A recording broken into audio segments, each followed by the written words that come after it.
Hey guys, it's Allie. Welcome back to Infertile AF, the podcast. This is episode 178 called Ashley. Hello, everybody. This is Allie and Blair, the co-founders of Fertility Rally, and we are here to tell you a little bit about who we are, what we do, and how we can support you on your infertility journey. So we wanted to let you know that Fertility Rally is the membership group that we created. It's the place we wish we had when we were in the thick of it. We offer support groups. We have private Facebook groups. We have tons of events, lots of videos, blog posts, so much content. We're starting to do IRL events as well. And we want to be there for you no matter where you are on your journey. Yeah, our favorite part, we had no idea where this would go when we started it. And our favorite part about it is watching all of our members, which is like 300 plus at this point, connect and create true lifelong friendships. We have members that are meeting up in real life. We have members that are supporting each other on Instagram. We have members that call each other best friends now. And honestly, like that is the most rewarding thing to see. We had no idea it would go here. And so we're inviting you to join the Rally fam. Yeah, it's such a great space. It's a safe space. We also have fun when we can. So we would love for you to be a part of it. Check us out on fertilityrally.com and on Instagram at fertilityrally. Hope to see you guys soon. Hey teachers, listen up. My friends at KindBody are offering an amazing discount this summer just for you. From now until September 5th, KindBody is offering priority access to fertility treatment during your summer break with an exclusive $1,500 discount on egg freezing or IVF, plus $100 off your first appointment. KindBody is a new kind of fertility provider built with patients in mind.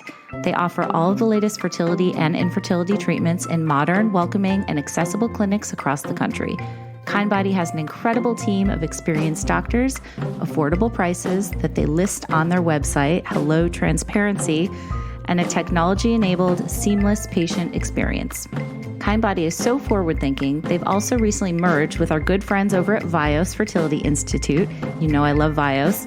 Some of the best in the business, in my opinion. We've worked with Vios for the past few years, and their doctors are absolutely brilliant. They make sure that they are teammates with their patients, and they are focused on innovation, which I think is just great. KindBody knows that educators like you guys work tirelessly to take care of others all year, and this is just one way that they can say thanks.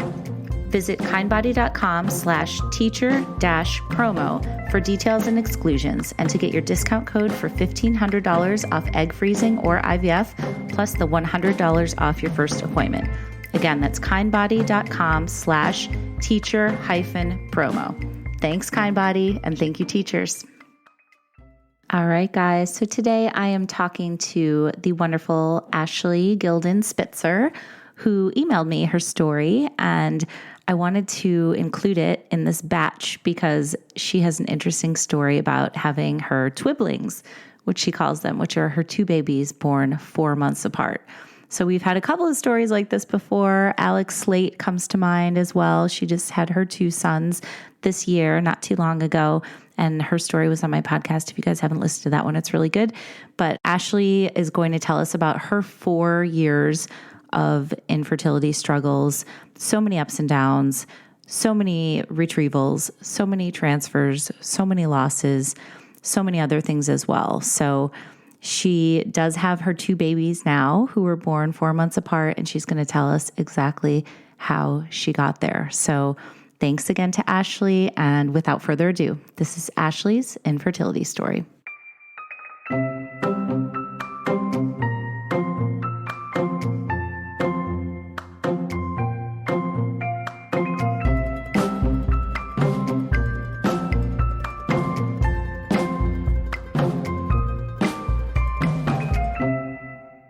All right, Ashley, hello. It's so good to talk to you and meet you officially.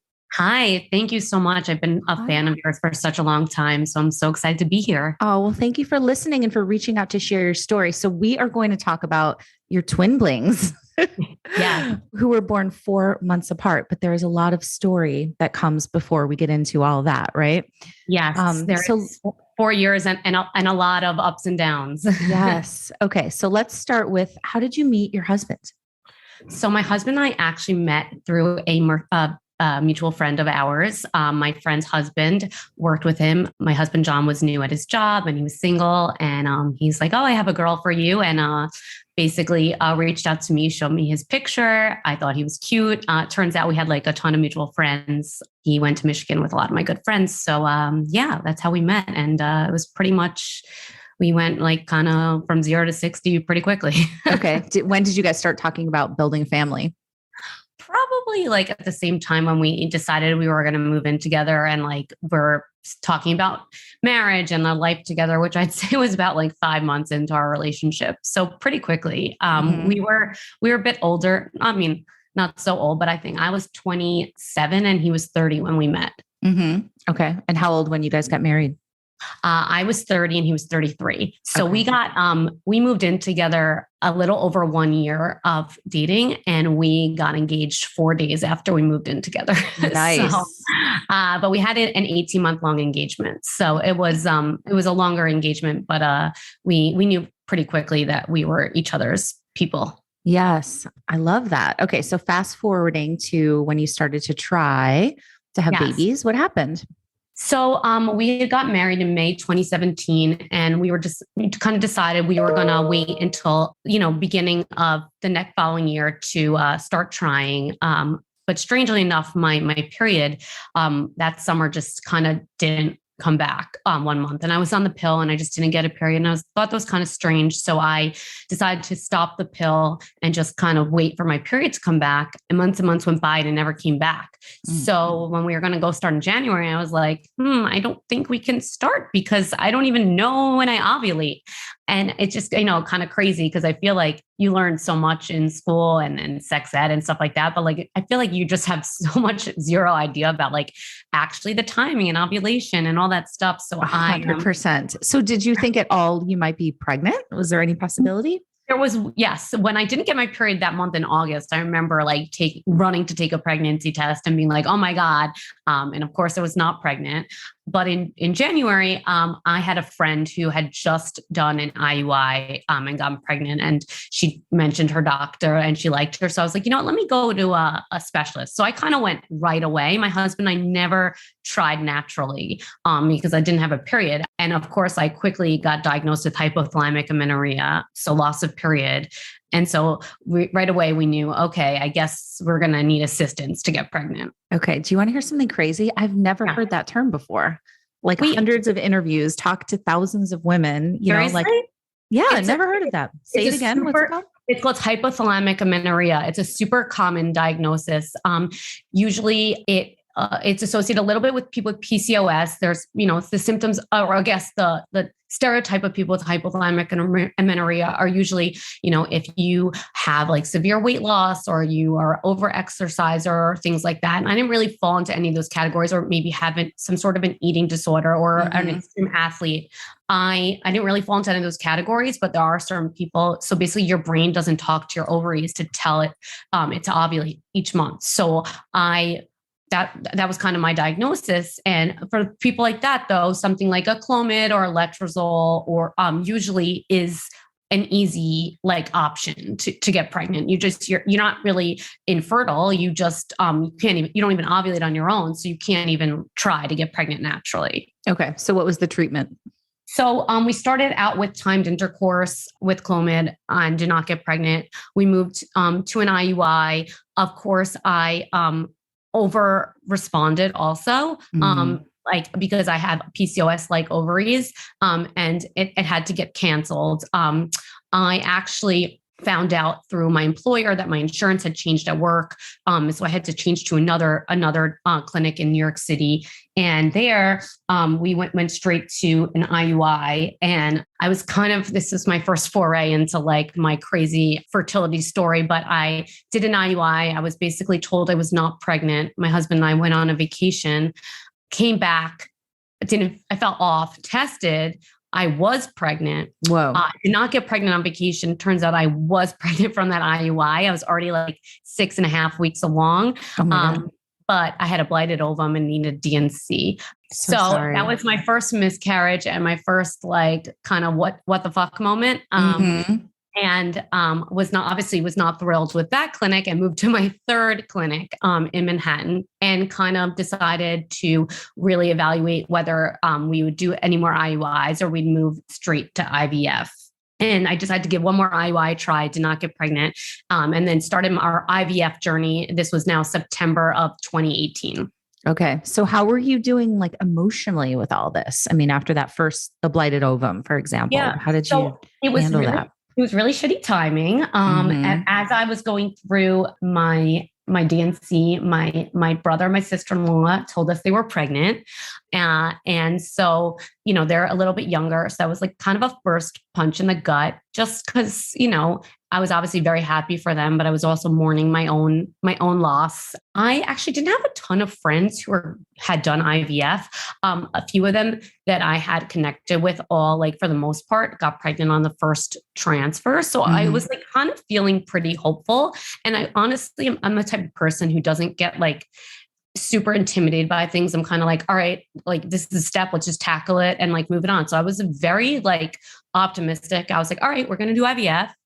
And we're going to have a baby. Like, this is going to be fine, and we don't have to try for months. We could be pregnant in 3 months or whatever. And fortunately, I had really good fertility coverage at work. So the financial aspect was not a concern for me, which I think is also a huge weight that I didn't have to, think about. And I was pretty open with most of my friends, again, because I was like, I don't want to say I was naive, but I was like so optimistic that I was like, okay, like it's, we're going to do IVF. We'll do a retrieval. We'll PGS test our embryos. We're young. At this time, I was 30 and my husband was 30. No, I was 31 and he was 34. And so we did our first retrieval. And that was also, I guess, my first like wake up call that like numbers dwindle.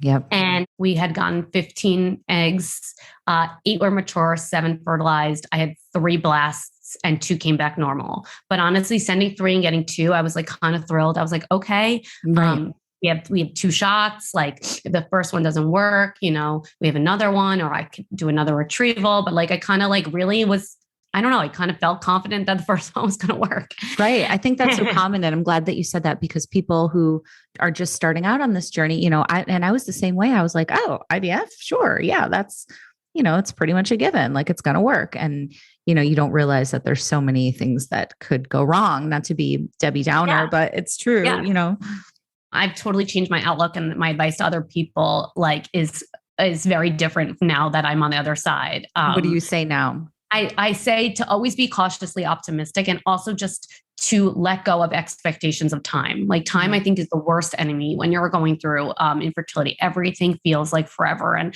a month feels like a year. And I feel like a lot of times people make not the smartest decisions or don't listen to their gut because they are rushed for time and they just want the transfer to be tomorrow, and and they skip the test and stuff like that. And my biggest recommendation is to like I go with the path of least regret. So I know myself, if I'm going to go through something and I feel like, shit, why didn't I do that extra thing? Am I rushing this? Am I not best set up for success? And then I let that like anxiety eat me alive. I'd much rather, take a month off or see the extra doctor or do that, the extra month of a protocol to feel more confident going into a retrieval or a transfer. I love that. What was the path of least regret? I love that. Yeah. So, anyways, we transferred our first transfer. First FET was November of 2018. Unfortunately, we got a complete fail, and I was definitely, pretty devastated.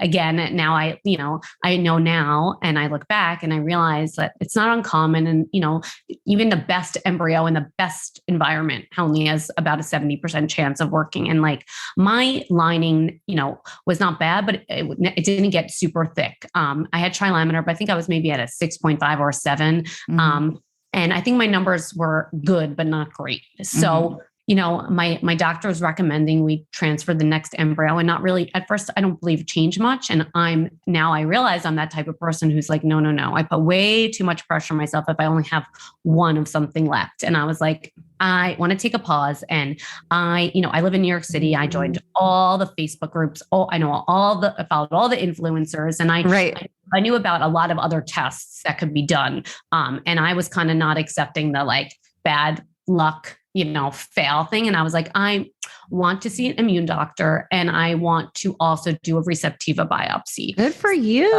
So you're totally advocating. Super proactive. And I thankfully advocated for myself basically from the beginning. And that's kind of like the biggest thing I also tell people is, a lot of people will say, but my doctor says this and my doctor says that, and they don't believe in this. And I'm like, okay, that's great.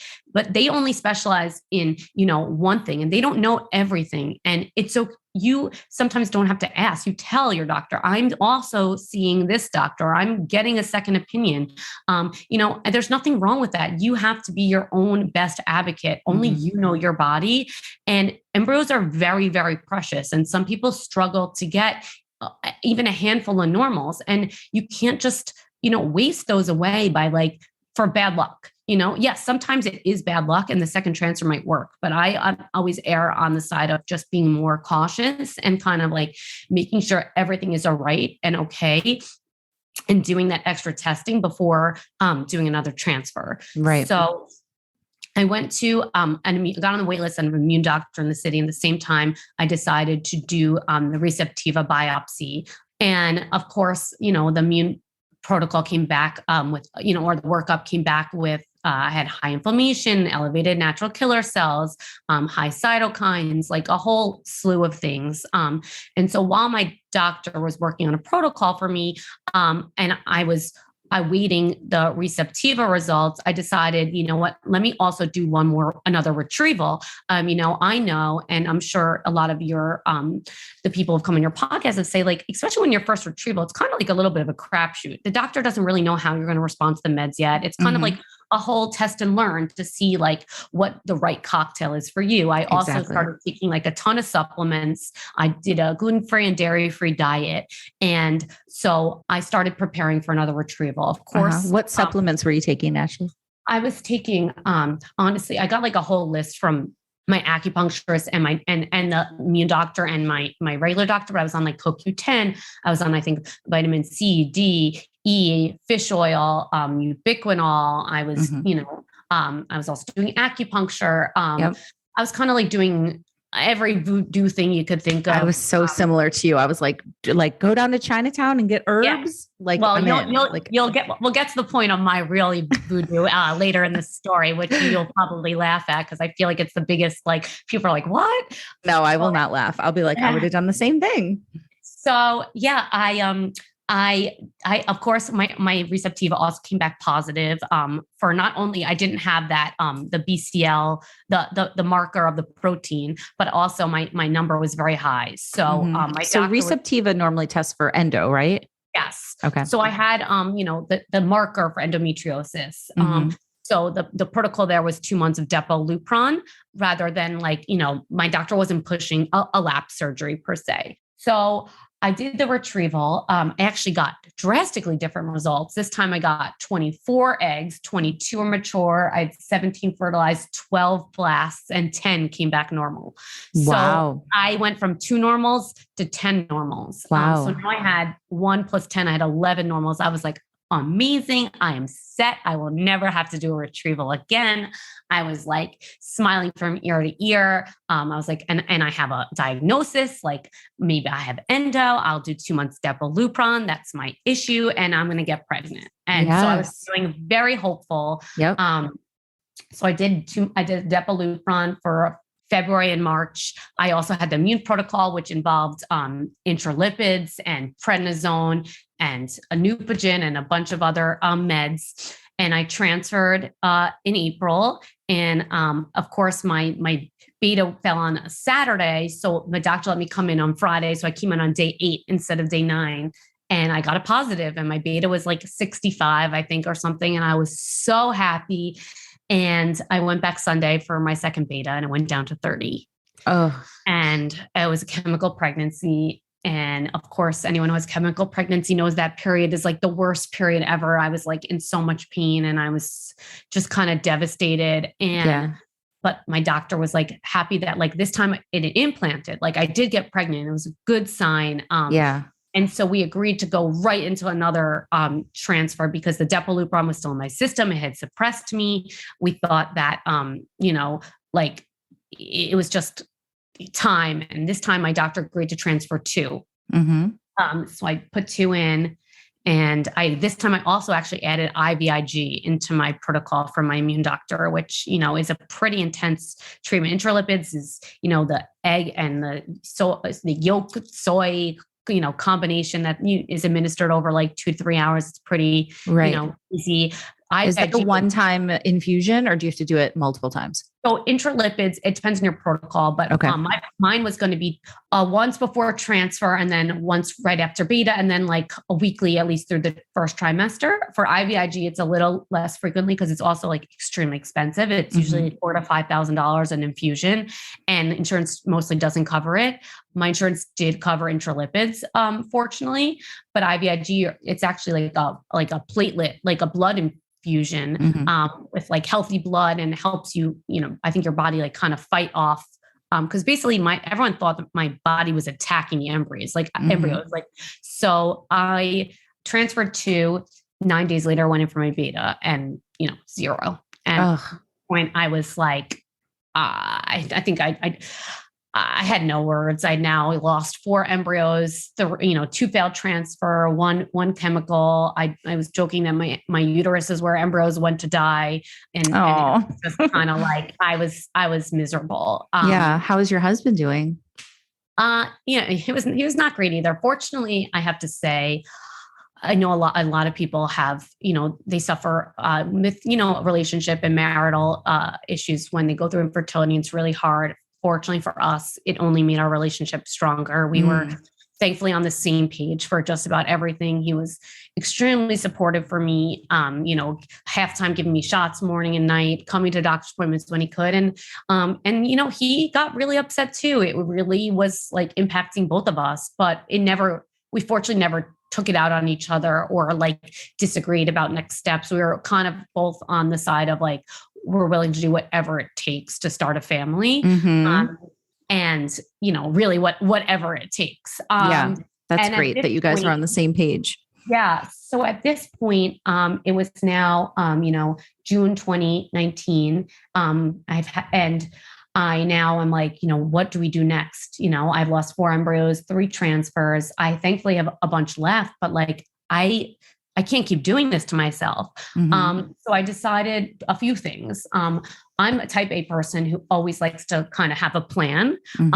So first of all, we always planned a trip right around after we'd find out our results, so that if we're not pregnant, we could go away. So we went to Europe. And so that was great for, June of 2019. But when we got back, we're like, okay, we need a game plan. So I decided to meet with a few different NUC endo specialists in Manhattan because I was kind of like, if I really do have endometriosis, like Depo-Lupron's kind of just a Band-Aid on it. It doesn't actually like, cure endo. I was like, the only way to find out if I really have it is to do this like exploratory surgery, because I didn't have any symptoms. Right. Okay. And I also decided that we were going to sign up with a surrogacy agency. We kind of felt like my husband, all we cared about was having a baby. And I didn't care about, and it was important to us that the baby was genetically ours. And we fortunately knew that shouldn't be a problem because we were making tons of normal embryos. But we got to the point where we're like, if somebody else has to carry our baby, like we're totally okay with that. So I signed with an agency as kind of like my plan B. And I told them, I'm like, listen, this was like July of 2019. I said, listen, I'm going to try one more transfer to myself. I'm going to do a lap surgery, but I want to sign with you so that if God forbid this next transfer doesn't work, we're going to move along to surrogacy. And I didn't want to start from like ground zero, after a 4th failed transfer. Right. So they understood, they told us they wouldn't present us with any matches until I was ready, but I wanted to have my profile and them to start looking, et cetera. Right. And so I did a lap surgery that summer, July of 2019. They found stage 1, stage 2, nothing crazy, but cleared a little bit of, they called it chocolate, endo backup in my system. And the recovery really wasn't that terrible. And then I decided to prep for my 4th transfer. And this time we actually did something called a STIM FET. So I used actually Menopur to build my own estrogen and progesterone. instead of patches. And started the PIO because my body had always responded well to the stim drugs. I was a slow but steady responder. My lining was always thicker before retrieval than it was before transfer. So we thought maybe the stim meds would help my lining grow thicker if my body was producing its own instead of like using artificial like estrogen patches. And this time my lining got to a 7.5. I had actually seen a second immune doctor before this transfer, had a different protocol, transferred one embryo. This was October. Honestly, like felt pregnant, had like all the symptoms. I was pretty hopeful. And of course I got the dreaded call that we were not pregnant. And I literally fell to the floor and I think it screamed bloody murder. Yes. And I called I called the agency that day and I was like, get me a surrogate. I was like, I can't do this anymore. So yeah, in October 2019, after my fourth failed transfer, my husband and I decided, we need to like regroup. And I had actually ran out of my fertility insurance with my employer. We decided to just kind of take a break and see like what we're going to do next as we were focusing on surrogacy. And since my insurance had run out, I actually had maintained a relationship with a doctor at a different clinic in New York. And I just was like, maybe let's just give somebody else a shot for like, a little bit. And I went in and do some monitoring, and it looked like I was actually my body was doing something. I was going to ovulate. And so we decided, let's try an IUI. And we did it. And I actually got like a beta of a 7. So something had kind of worked, but obviously it wasn't, a good pregnancy. So we decided, let's try an IUI one more time, December, right before the end of the year, like I was going away on vacation anyway, but like, it's a Hail Mary, but like I have nothing to lose. I'm going to be away anyway. I'm not going to do anything else. And so we did an IUI right before Christmas the break. And I tested actually on New Year's Eve, and my beta came back at 14.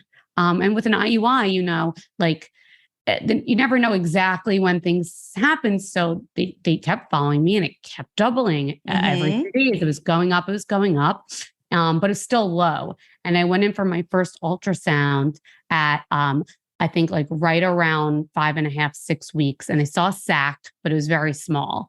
And my doctor was like, I don't think this is going to be a good pregnancy.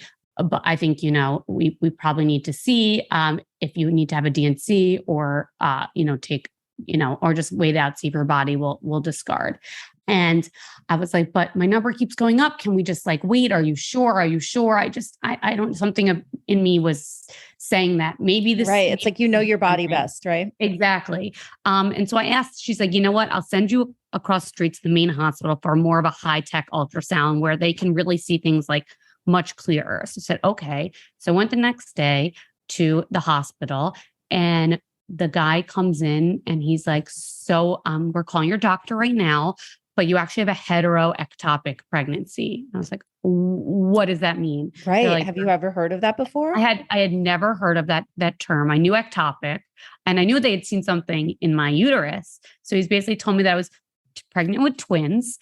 One was in my uterus and one was in my fallopian tube, and neither were viable. Oh my God. And obviously I was in hysterics. Yes. I had rushed back across back to my doctor, and we kind of had to decide, she recommended doing a DNC and also removing that fallopian tube, because she said often when you do have ectopics, it's because, a fallopian tube is usually like faulty, and maybe it was, putting a sort of liquid or into my uterus. And that could have been maybe a reason why I had been experiencing all this implantation failure from IVF. Maybe something was wrong with my tube and it was faulty. And at this point, since I wasn't ovulating on my own really, and I was never trying naturally, I didn't feel attachment to my fallopian tubes, and I was trusting my doctor. And I said, okay, if this is what you think we should do, then let's do it. Obviously, like, was not thrilled. It was the Friday before Martin Luther King weekend, and it was, a snowy, cold winter day. But I went into hospital. I had fallopian tube. It's basically laparoscopic surgery to remove a fallopian tube, which is no joke. It's more incisions. My stomach was looking like a roadmap already between the lap surgery I had already had for endometriosis, plus I had appendicitis earlier in my life, plus this, and a DNC. And thankfully, I healed pretty quickly, and I went in the following week to just, they want to make sure they follow your beta to make sure it's going down. And I think right before my surgery, it was like 1,200 or something, and it had dropped to like 300 or 350. So they were very happy with that. And then I think it was a Monday that I had come in or something. And I think she said, all right, we'll see you, come back in a week. And something in my gut again was like, I don't really want to wait a week. I want to come back in a few days. Yeah. And she was kind of like, okay, like, totally whatever you want. And I went back, a few days later in the morning for blood work. And then I actually was at a doctor's appointment with my mom for her. And I get a call from my doctor saying, you need to come here immediately. Your beta went back up to 550. Whoa. And what? I was like, what? And, when we thought it would be dropping, so she's like, we need to see you now. So my mom and I ran out of her doctor's appointment to my doctor. They sent me back to the hospital. They did another scan and they found a second ectopic in my other tube that had been so microscopic that I didn't see it before. Oh my God. I was pregnant with triplets from an IUI, one in each of my fallopian tubes and another one in my uterus, and none of them were viable. At this point, I literally was I was like, why does everything that could possibly go wrong happen to me? It was just the pretty shitty feeling. We had to then decide if I was going to do a surgery again to remove the other tube or take the methotrexate shot. And at this point, my husband and I spoke and we agreed that I didn't want to lose both my tubes. I didn't want to completely eliminate the chance of ever getting pregnant naturally. Here I was pregnant with no babies. And who knew what the future had in store. I was like, I guess we have to take this methotrexate shot, which is like a chemo drug, but then it, really puts you on hold and you cannot do anything for like 3 months. And, I had this plan that I was going to do another retrieval and try to get better embryos, possibly for my surrogate and all these things. And, this was going to completely delay everything. Yeah. And so I did the methotrexate shot. Of course, there's like a 20% chance that the shot doesn't work and you need a second shot. And lo and behold, I fell in that 20% chance. Of course, always falling on the wrong side of the statistics. Exactly. Right?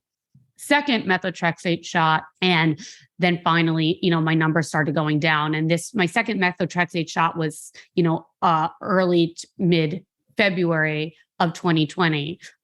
Little did I know that it wouldn't matter about being on hold for 3 months because then obviously COVID came along and I wasn't doing anything anyway. But it was just, I feel like throughout our entire journey, it was like kind of a joke that if something strange and weird and, exactly the wrong side of the coin was going to happen, it was happening to me. Absolutely. I think so many of us feel that way and so many of us can relate to that. Today's episode is brought to you by Sugar Break, the first natural, non-prescription support system that empowers you to reduce your sugar intake and manage healthy blood sugar levels so that you can live your best life. Their products are made with natural ingredients that have been scientifically tested in over 20 clinical studies and are proven to curb sugar cravings and promote healthy blood sugar management. All Sugar Break products are gluten-free and allergen-free, and their adult line is vegan. Sugar Break is backed by a world-class scientific advisory team, including an endocrinologist, the head of eating and weight disorders at Mount Sinai, a sugar addiction expert, a registered dietitian, a pediatric specialist, and more. So, of course, before endorsing these products, I had to try them myself, and I have to tell you guys about Reduce, which is one of Sugar Break's products. So Reduce is a good thing to try if you are suffering from PCOS, if you struggle with insulin resistance or metabolic syndrome, if you have a family history of diabetes, or you're just looking to maintain healthy blood sugar levels for your overall health. So I'm guessing that if you're listening to this podcast right now, you are interested in a healthy lifestyle. And I will tell you a little bit more about a couple of their other products. So they have Stabilize, which helps block the absorption of sugars and carbs. They have Reduce, which I was just talking about, which helps maintain healthy blood sugar levels. And they have Resist, which helps block the sweet taste in all foods. All right, guys. So if you are interested in trying Sugar Break, which I do believe you should, go to sugarbreak.com and use my special code, which is InfertileAF, and you'll get 20% off your entire order. Again, go to sugarbreak.com, use code InfertileAF, and you'll get 20% off. Thanks, Sugar Break.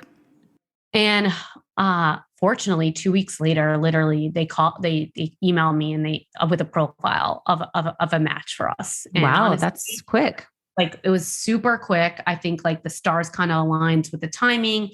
And we looked at her. She was like adorable. She and her husband both went to, good colleges. They had 3 adorable children. She had a good job. She had never been a surrogate before. She was, very passionate about it. We did a Zoom with her. We agreed to work together and kind of started that process. So unfortunately, surrogacy was not legal in New York at the time. She was in Minneapolis. So we decided we were going to do everything at CCR in Boston. I was at CCR in New York. And so we met her and her husband in Boston, did the 1-day work up there, everything, she passed this medical screening. We quickly got through legal, et cetera. And it was, early 2020, everything got approved. I think we signed contracts late February and she started her meds in early March for a transfer early April. And lo and behold, COVID hits and oh my gosh. Yeah. Terrible timing. Everything gets canceled. She's already halfway into her protocol. My embryos are already in Boston. She's in Minneapolis. I'm in New York. And it's, I'm like, what a nightmare. Yeah. I'm like, this is a shit show. And of course I am like super proactive and type A. And I'm like, wait, there's a CCR in Minneapolis too. Should we move her embryos from Boston to Minneapolis so that as soon as the clinics open again, we can like do the transfer there? And we don't have to waste any time. And so, of course, I got like all my ducks in a row. I like became best friends with the head manager at CCR Minneapolis and basically like hounded him every day. Told him like, listen, my surrogate's on birth control. She can literally start meds. Like as soon as you give her the okay, we don't have to wait for a cycle. Like, oh my God. And of course, lo and behold, we were the first transfer in May at the clinic once it opened. It's so funny, Ashley. I just have to interrupt and say, like, hearing you talk about all this and all the details and all the like minutia and things that are going on with your body and the meds, and, like, it sounds like you're like such an expert at this now. And isn't it wild to think that, like before you started this journey, who would have thought? Like, you never would have guessed that you'd be in this position. Oh, my friends joke that I'm a doctor without the medical degree. Totally.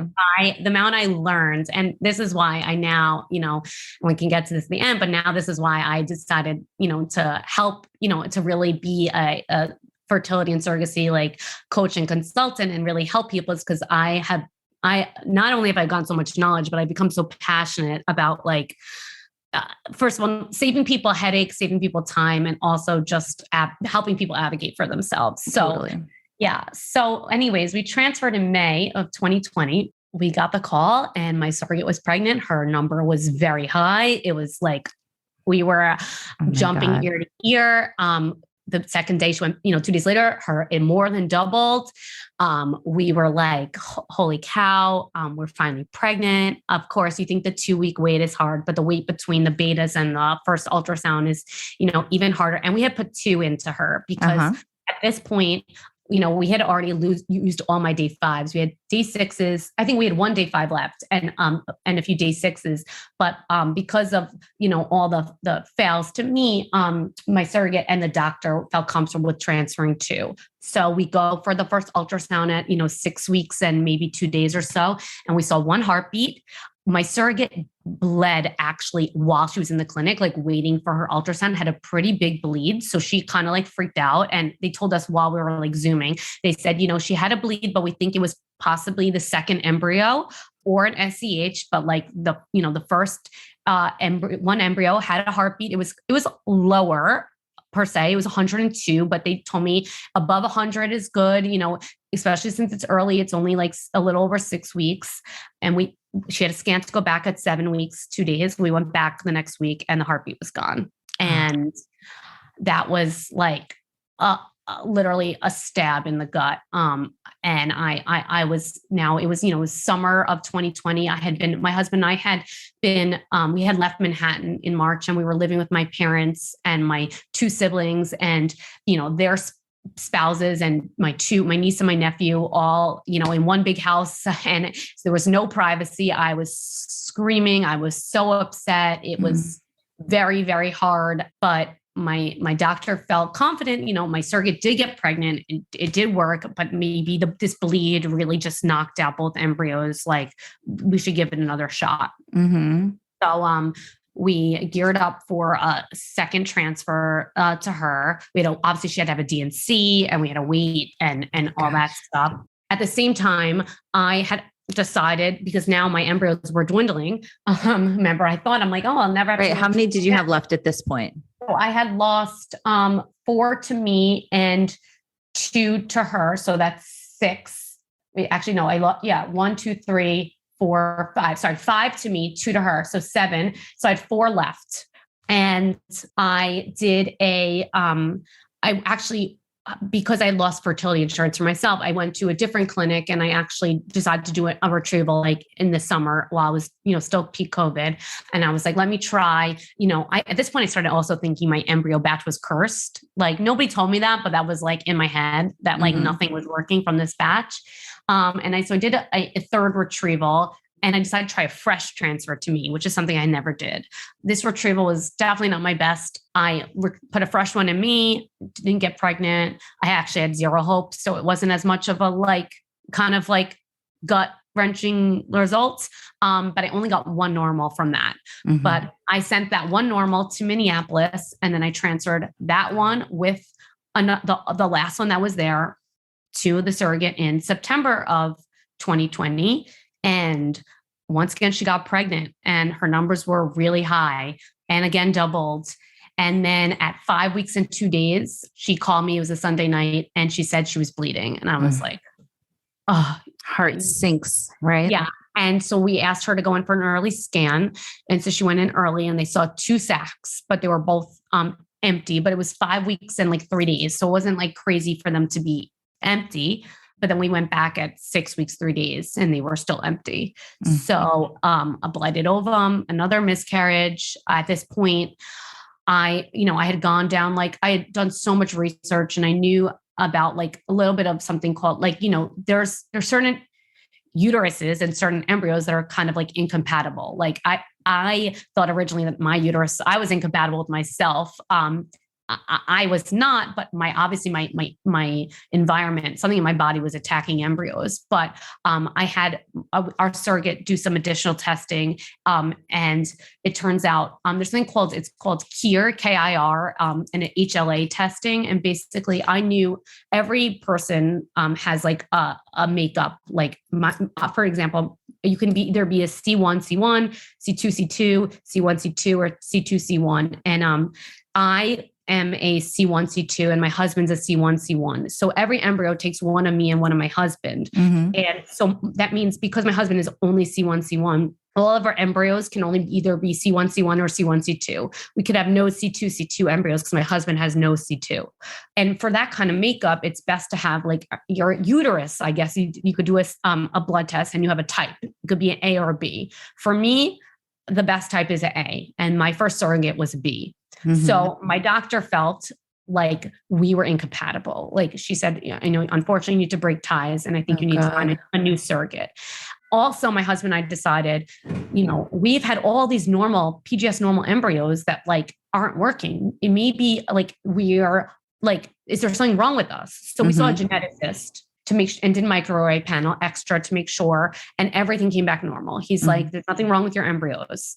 So it was now October of 2020, and I called my agency, and I said, listen, we need to break ties. I need you to find me a new match. They said, okay, but right now with COVID and everything, it could take up to 6 months. And I was livid. And I was I cannot wait 6 months. So I actually joined all these surrogacy matching groups on Facebook, and basically posted I'd say an ad, a post about with pictures of me and my husband explaining. Right. It's a personal ad, right? Yes. From back in the day. And I also, with the help of a friend, created a little basically Google Docs survey where I was like, okay, if people respond or if I message people, I'll have them fill out this survey so I can like vet candidates before I like waste time Zooming with them to be able to find out like their thoughts on vaccination, on termination, transferring 1 versus 2. Do they have surrogacy friendly insurance? Where do they live? Have they ever had miscarriages? Like all these things that I want to know, or any complications, so that I don't waste my time talking to someone who's had gestational diabetes or who had preeclampsia because they wouldn't get approved as a surrogate, or have they done it before? And I probably spoke to like a dozen or so women on Zoom. And one person had posted herself that she had done before and she was looking for another journey. And I messaged her and I sent her my survey and she filled it out. And we spoke on Zoom, and I kind of just felt like she was very normal, very outgoing, smart. She had a good family. She had carried twins before. She had worked with the agency previously. She was willing to work with my agency. And so I explained to her, I said, listen, before we can move forward, I need you to do a blood test to see if you're a fit for me. Is that okay? Mm-hmm. And she agreed. So I started that process with her to get all my ducks in a row to have, get the order for her to do that.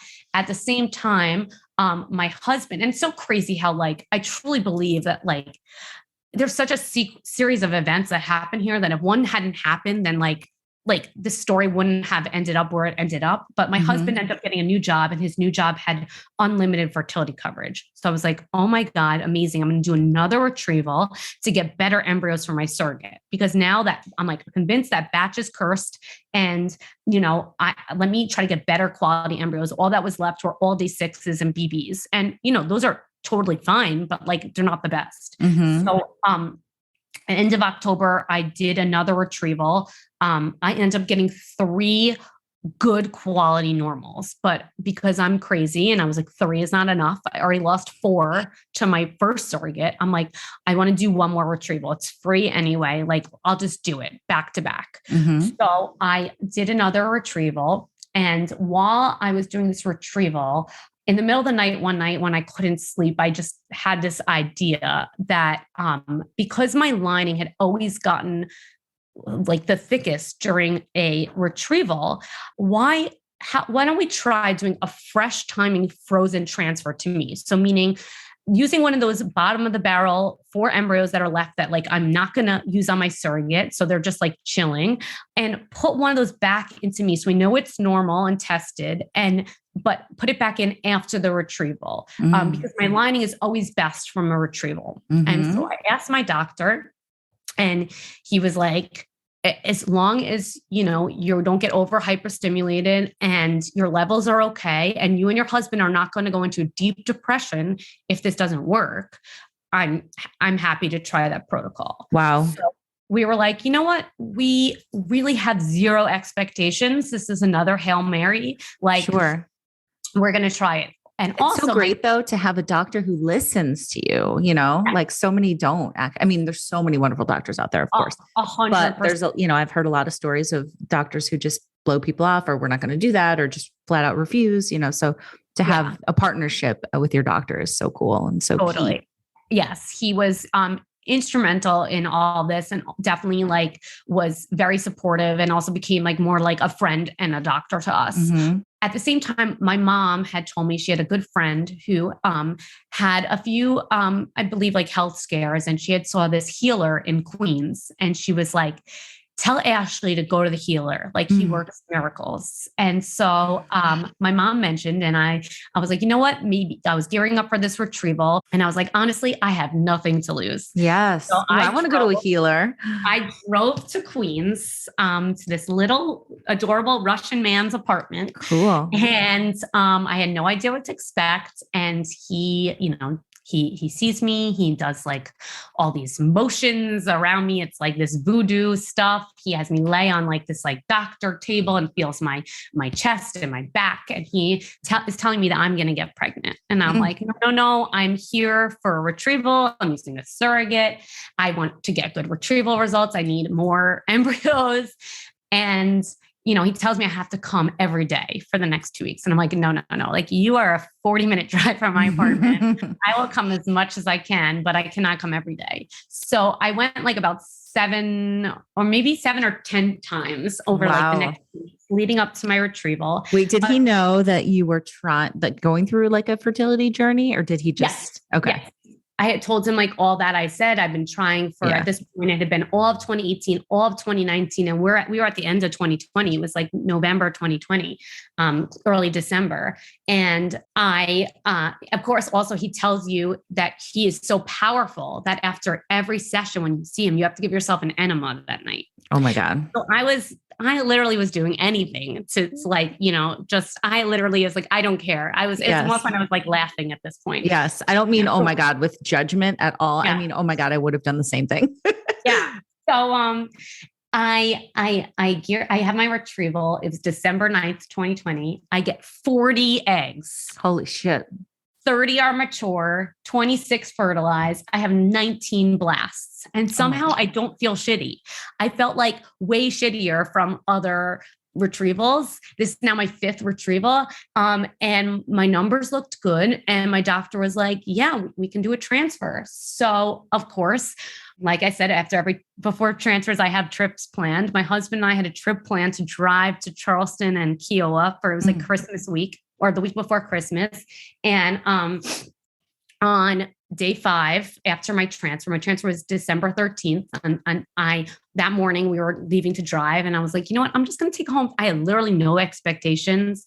I was like, I'm going to take a test at home because I just kind of wanted to know if I'm going to enjoy this vacation, or am I going to be like miserable or what? And I saw a faint line, and my husband and I were like, in disbelief. And we were kind of like, we're just not going to really acknowledge it yet, because like, why would my 6th transfer work? And like, we're going to just, we're not going to believe it until we have a beta. And of course, I then tested every day, like in Charleston, and I went for my beta there. And of course, a few times my line looked like lighter the next morning, and I was like freaking out, obviously getting like obsessed. And I went for my first beta, and my doctor called me and he said, congratulations, you are pregnant. It was 180. It was, pretty good for day 9. Literally an hour later, my other doctor calls me to tell me that my surrogate is a match for us. Wow. The type of birth that we want. And we are like, what a day. Holy shit. What a day. We are like, so excited, because we're also still like so cautiously optimistic with me. I'm like, why would this transfer finally work? Like, I'm not going to, let's see a heartbeat. Like, we had a heartbeat like disappear before. Anyways, I'm also on like, at this point I had seen a 3rd immune doctor. And I was on a completely different protocol for this last transfer. I was on also Plaquenil and tacrolimus and also intralipids. Of course, I ended up getting an allergic reaction at 5.5 weeks to one of the meds. And I woke up on New Year's Day in a complete full body rash from head to toe, rushed to the city to get an early scan. And at 5 and 3, we saw a sac with a yolk sac, and I cried hysterically because I had never gotten a picture before. Aww. And I remember that feeling of like walking out of the clinic holding a picture, and I had seen so many people before me, like as I was walking in, leave with a picture. And I was always like hoping I could be one of those people. And it was just like such a surreal moment for me.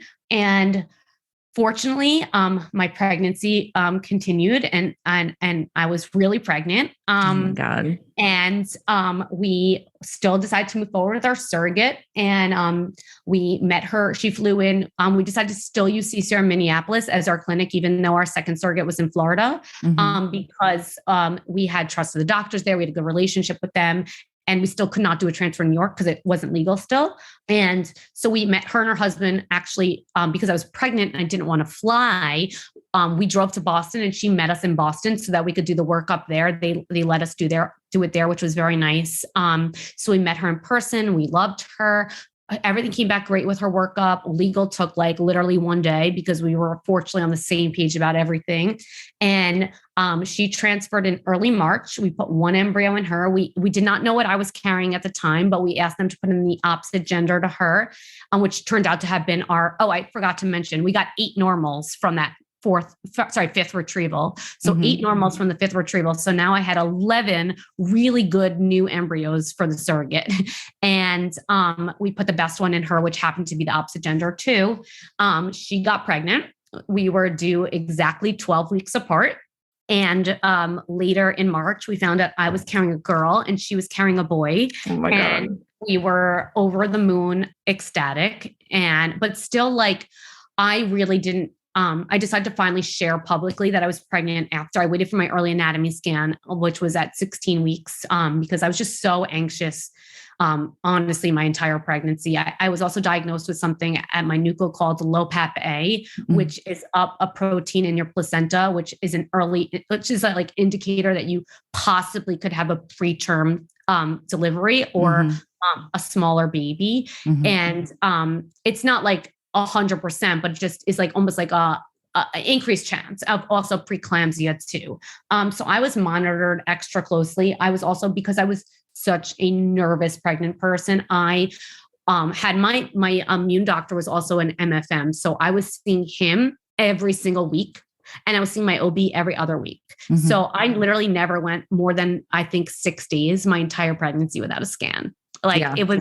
That like, makes sense. I can understand that. I saw that baby like all the time. And of course, she was like breech and I anterior placenta. So of course I had the kind where you don't feel the baby as much, which added to my anxiety.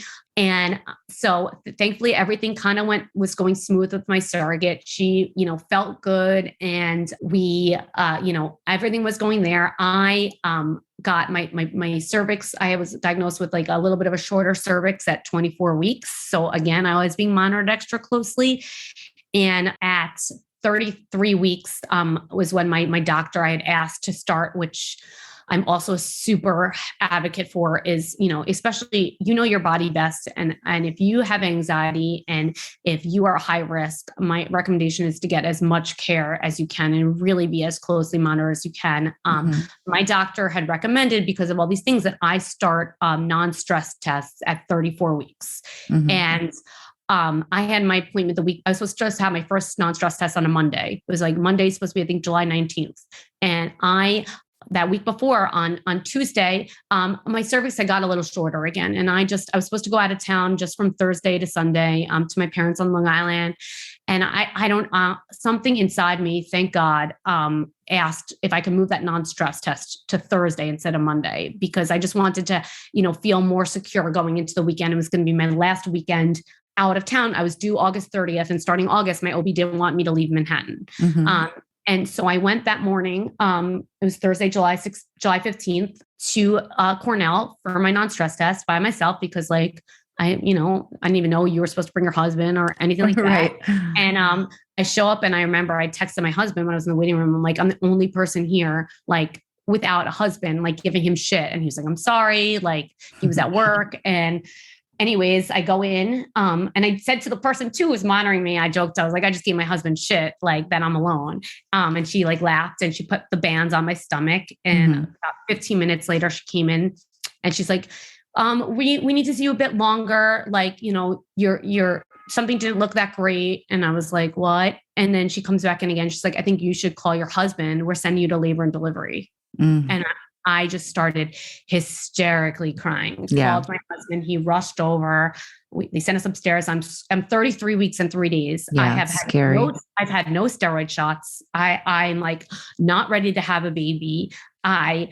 My husband comes and they put me on, on the monitor, and they're doing the non-stress test again. And so far they said, actually everything looks good. It might, the heartbeat had dropped a little bit, but it recovered, but we just want to monitor you for another hour or two. So I thought at this point, okay, I'm just getting monitored and I'm going to go home later. At the same time, they then decided to do a biophysical profile, which I'm not sure if you're familiar with, but you need to score like at least they're an 8 out of 10. And they look at your fluid, they look at the movements, breathing, a bunch of things that get scores. And everything looked good, but my fluid had gotten very low. And so at this point, they start also giving me fluids. So I put an IV in to give me fluids. And at this point, they decide to give me the first steroid shot. The steroid shots are really, really like critical in lung development, especially if you're going to have a preemie and a preterm baby. So I had got my first steroid shot about 2 p.m. and they were like, all right, we're gonna just monitor you, like hang tight here. And my husband and I were in the room. I think he had left a little bit before to get us like sandwiches. Like I'd eaten. Also I was on Lovenox twice a day for as part of my immune protocol, my entire pregnancy. So I had taken Lovenox that morning, which is important later in the story. But basically all of a sudden out of nowhere, I hear the alarms go off and all these doctors come rushing into my room, like Grey's Anatomy style. Yeah. And the heartbeat, it has dropped like significantly. And they push my husband out of the way and they're like pushing me left, pushing me right. One nurse sticks her fingers up me. I guess I start bleeding. I had no idea, but all my husband sees is blood rushing down my leg. Oh God, Ashley, I'm getting like full body, like chills and like, he falls to the floor. Basically, they wheel me out. They put an oxygen mask over my face. Thankfully, I already have the IV in my arm from the fluids, and they rushed me into the OR and put me on the table. I'm like uncontrollably shaking. And all of a sudden they put me back on the monitor and her heart beats up and it's like back to normal. And my OB runs in the door and she calls off the emergency C-section because she's trying to buy me another 24 hours because she wants the steroid shots to kick in because those are like really essential. And I've only had like 2 hours of steroid shots. So they monitor me. I'm just laying on the OR table. They're all just chit-chatting around me and they're monitoring me to make sure her heartbeat's stable. It returns to stable. And so they brought me into the room right next to the OR. And my OB is like, listen, you know, you're not leaving this hospital till you have the baby. We want to get another 24, 48 hours from you. We're going to give you your second steroid shot in 12 hours instead of 24 hours. The NICU team is going to come in to meet with you. Like, and my head is spinning and I'm like, what the hell is going on? Like, I like can't even process this. Right. And they put a catheter in me because I, of course, also have to keep going to the bathroom because I'm like so anxious. Every time I go to the bathroom, the monitors fall off my stomach. And it's just like a complete, you know, it's a shit show. My OB, listen, she leaves. It's about 5:45 or 5:50. And she's like, listen, I'm down the block. I'll see you in the morning. Try to get some rest. Like, you know, relax. I'm like, relax. Like, you know, there's no way I'm sleeping. So she leaves and they put the catheter on me. And about 10 minutes later, I feel like a burning sensation and I feel like I have to pee, and you shouldn't have to feel like you have to pee if you have a catheter in. So I call for the nurse, and the next thing I know, the alarms are going off again and her heartbeat's dropped. Everyone's running in. They're telling me to turn left, turn right. They have me get on all fours. I put my head in the pillow. My ass is up in the air. I'm like butt naked. And they are all screaming that they can't find a heartbeat. And they rush me back into the OR. And I literally just started like praying to God. Like, it's such a, like, it was such a crazy outer body experience. But the last thing I remember is they flipped me over and they put me on the bed, and the anesthesiologist got really close to my face. And she said, Ashley, we're giving the baby 60 seconds. If her heartbeat doesn't come back, we're getting her out. And I just nodded. And fortunately I had the catheter and I had the thing in my arm for the anesthesia. So they didn't have to waste time. And I'm out. And the reason I had to go out under anesthesia is because I had Lovenox that morning. And so I couldn't have an epidural and I couldn't risk bleeding.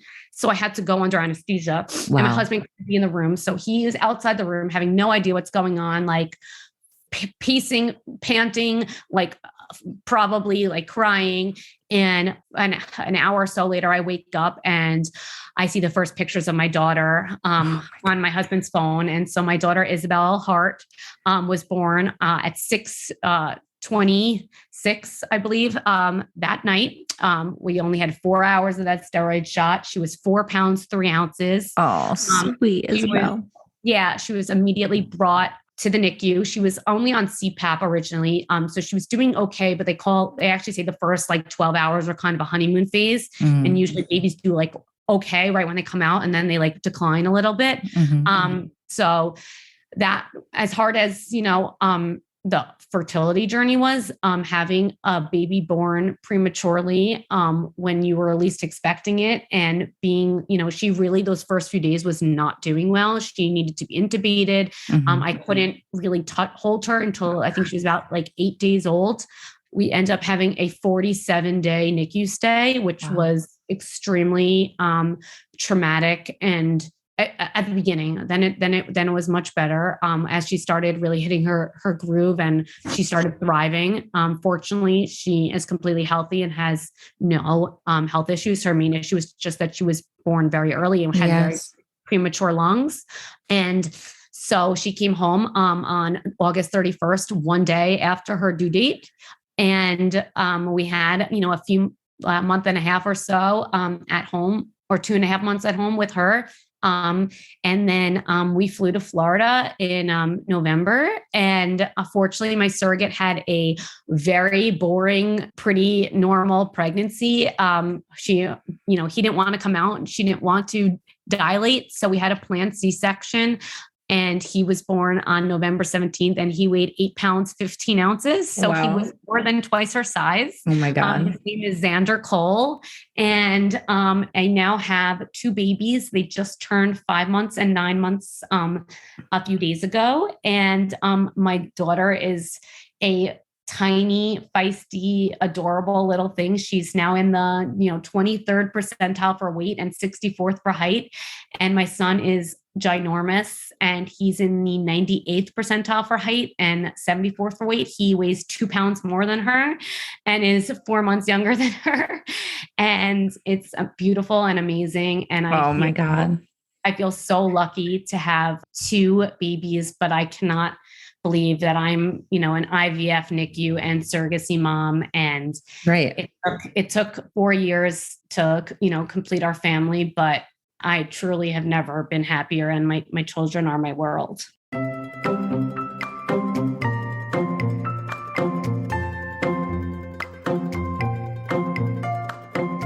Thank you guys so much for listening to Ashley's story. And Ashley, thank you again for sharing it. I'm so glad you have your 2 babes. And I know it was your daughter's first birthday this week. So happy birthday to her.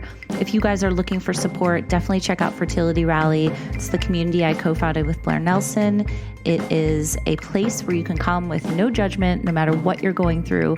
There's over 400 women right now who are members. We've had over 1,500 women over the last 2 years come through our doors. Many of them have their babes now. Lots of them are still in the midst of their journeys.